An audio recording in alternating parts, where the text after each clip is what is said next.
Hello, my name is Reverend Nancy Wilson, and I'm the moderator of Metropolitan Community Churches. And what a week it's been this week, as our athletes from around the world are in Sochi in Russia for the Olympics. At the same time, we've been watching on television and hearing about accounts of LGBT people protesting, being beaten, being persecuted just for being who they are, just for speaking out about LGBT rights in their own country. We want to make sure that all of us are alert and aware and responding to this issue as the people of MCC around the world, including, of course, all of our folks in Eastern Europe and in Russia who, in the name of MCC, are carrying the banner for inclusion and for justice. It's also been an interesting week in Uganda, and our activist friends in Uganda have reached out to us and asked us to be sure to communicate with their president, President Museveni, and with Secretary John Kerry in the United States, or our State Department, and to say, for goodness sake, it's so time for the bill in Uganda that for years and years and years has threatened the lives of LGBT people just by being proposed, that will interrupt rights of assembly, that will criminalize LGBT behavior, and even criminalize the support for LGBT rights in their country. It's time for this to stop. It's time for Uganda to stand up for human rights for all of its citizens, including those with HIV/AIDS, including those who are LGBT, including family and friends and allies, and those who speak up from their conscience and for their faith. I want us to be sure to be people who never ignore things that are happening in many different places in the world, even while we may be experiencing our own success in our own different countries. This week, for instance, in the United States, our Attorney General, John Holder,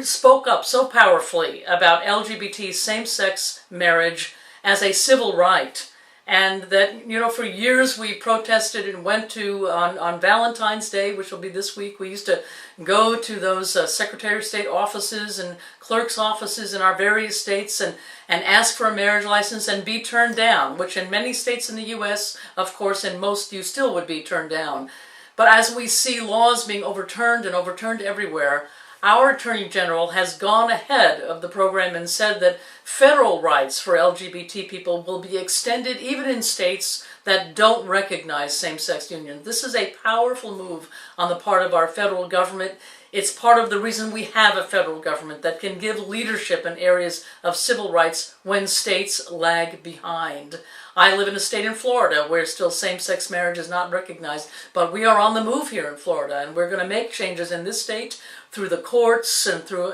various ways, through the legislature, and we know that same-sex marriage will come to Florida in just a few short years. This is going to happen all over our country, in no little part because of the work the federal government is doing in setting that standard.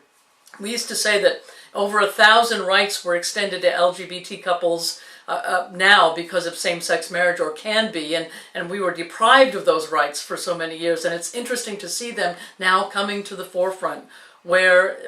in all the different ways, whether it's the right of a spouse not to testify against another spouse, whether it is in relationship to immigration or Social Security, or so many other different kinds of circumstances in which people find themselves. I'm grateful for the great progress and the rapid progress that's happening in the United States. Sometimes I would wish, as would others, that it would not be so piecemeal, that there would be something that would so definitively say that marriage is a right for every single person, no matter where you live in the United States and in the world. We also look forward to those days in Russia and places where there will not be a denial of basic human rights for LGBT people, the freedom of speech, the freedom of religion and faith, the freedom to be who you are without being threatened or molested or bothered or beaten or even murdered. I know that we live in great times, that God is using us, MCC, that God is using our movements around the world to bring wonderful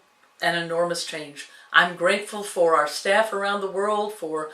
those of us who are struggling for human rights in so many different countries, in more than 40 countries. And I know that God is going to bless us as we continue to speak the truth, and as we continue to stand up for the truth and offer our lives for that very truth. Thank you.